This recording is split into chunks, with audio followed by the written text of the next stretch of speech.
भारत तक अब नए अंदाज में। भारत के सामने झुक गया है तालिबान। जी हाँ, तालिबान की सरकार ने भारत से मदद मांगी है और कहा है कि भारत अफगानिस्तान में फंसे छात्रों को वीजा दे, और इसी को लेकर तालिबान की तरफ से भारत सरकार तक अपनी बात पहुंचाई गई है। तो क्या भारत सरकार तालिबान की इस मांग को पूरा करेगी, और क्या तालिबान का इसके पीछे कोई दूसरा मकसद? इन सारे सवालों के लिए अंत तक बने रहिए हमारे साथ, और अभी तक भारत तक को सब्सक्राइब नहीं किया है तो तुरंत सब्सक्राइब करें और देश दुनिया से लेकर डिफेंस से जुड़ी हर खबर को विस्तार से जानिए।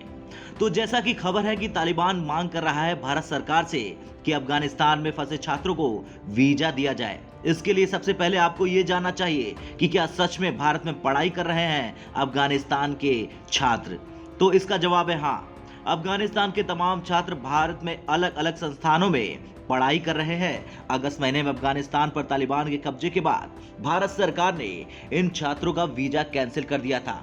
इसके बाद ये छात्र अफगानिस्तान में ही फंसे हुए हैं। इससे पहले तालिबान सरकार ने दोनों देशों के बीच फ्लाइट शुरू करने के लिए भी नई दिल्ली से संपर्क साधा था। एक अफगानी छात्र की माने तो वो इस वक्त अफगानिस्तान में है। वो शारदा यूनिवर्सिटी में बीएससी कंप्यूटर साइंस का छात्र है।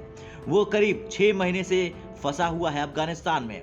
उसने ये भी बताया कि हमने विदेश मंत्री आमिर खान मुत्ताकी से 2 बार मुलाकात कर ये मुद्दा उठाया। सरकार ने इसके लिए नई दिल्ली से संपर्क साधा है। इस बीच अफगान छात्रों को वीजा देने वाले Indian council of cultural relations यानी ICCR ने कहा है, अगर यूनिवर्सिटी या फिर इंस्टीट्यूट फिजिकल क्लास शुरू कर रहे हैं तो उन्हें ई वीजा के लिए अप्लाई करना चाहिए।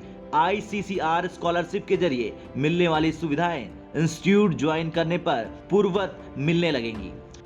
दरअसल हुआ यूं कि पिछले साल जून के महीने में कोरोना की दूसरी लहर ने भारत में हाहाकार मचा दिया और कई अफगानी छात्र वापस काबुल लौट गए। उस वक्त भारत में सभी शैक्षणिक संस्थानों को बंद कर दिया गया था। अफगानिस्तान ऑनलाइन माध्यम से क्लास चल रही थी और फिर 2 महीने बाद पाकिस्तान ने तालिबान के साथ मिलकर अफगानी लोगों की हत्याएं करवाना शुरू कर दिया।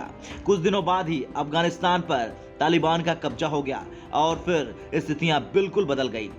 अब जब हालात बदल रहे थे तो क्लासेस ऑनलाइन के बजाय ऑफलाइन मोड पर लौट रही हैं। बता दें 2500 से ज्यादा अफगानी छात्र ऐसे हैं जो इस वक्त भारत से वीजा मिलने का इंतजार कर रहे हैं। साथ ही दोनों देशों के बीच कोई उड़ान भी नहीं है।